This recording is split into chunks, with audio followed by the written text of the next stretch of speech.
Hello guys, and welcome back to another episode of my lecture. On today's episode, I will be talking about the fourth and fifth rule, two rules in this particular lecture as regards the nature of a confessional statement. And I go straight to my notes. Now for rule 4, an admission of a guilty act must be made after an offense has been committed and not before for that particular confessional statement to be valid, as stated in the case of R versus Udo Eka EBONG. Also, that court held that a statement may amount to a confession even when made before the accused was charged with the offense. Yes, so don't get it confused. There are three timelines here. Now, the first timeline, before the commission of the offense. The second timeline, the offense has been committed, but the accused has not been arrested or charged. Then the third timeline, the accused has been arrested and charged. Do you understand? For the first timeline, where the offense has not been committed, even when the accused says, "Oh, I will kill you today," or blah blah blah blah, "I'll make sure I finish you," and all those things that we used to do, those are just threats. Those cannot amount to confessional statements. Do you understand that? Where the offense has not been committed, and then the accused said a lot of things that is just threat, the highest it can be is remain as threat. It cannot amount to confession. Do you understand? Because even if he says, "Yes, I've killed him and all that," and the accused is not dead yet, even if he says that I've killed him and the accused is not dead yet, it cannot still amount to a confession. Now, after the commission of the offense, when the accused is dead and then the person said it will still amount to a confessional statement even when he has not been arrested or charged. Do you understand?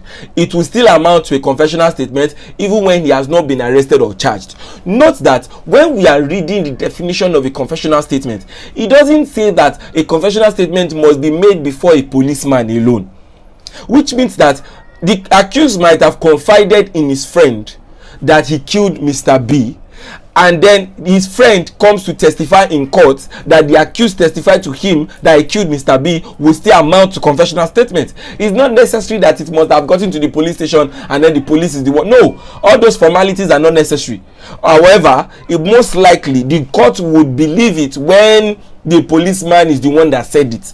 But if circumstances proves otherwise, such a way that in this particular case he confided in his friend and then later changed it and said, "Oh no, I didn't do it and all that," but after he has confided in his friend came to court, it is still going to be a confessional statement. The fact that he said I didn't do it and all that does not change it from being a confessional statement, and I will discuss that better in details in rule 7. Do you understand? Right now we are still talking about rule 4. Do you understand? And our rule 4 is the fact that a confessional statement, when made before the crime is committed, is not a confessional statement. Is at best a threat. A confessional statement, when made after the offense has been committed, is a confessional statement even when the accused has not been arrested or charged. Now, a confessional statement when the accused has been arrested is then a valid confessional statement, and also when he's charged is a confessional statement. And don't forget, even when he's in court and he makes it is even one of the greatest proofs if he makes such a confession in court, as stated in the case of Nwosu versus the state in our rule 1, where the accused comes to court to testify. Then yes, that's a confessional statement. Do you understand? So we then go to our rule 5. And what does our rule 5 say? It says that it is now settled that once a confessional statement is properly admitted in evidence, it becomes part of the case for the prosecution, and as such a judge is bound to consider its probative value, as stated in the case of EGBOGHENE versus the state. It having been retracted is of no importance as held in EDAMINE versus the state.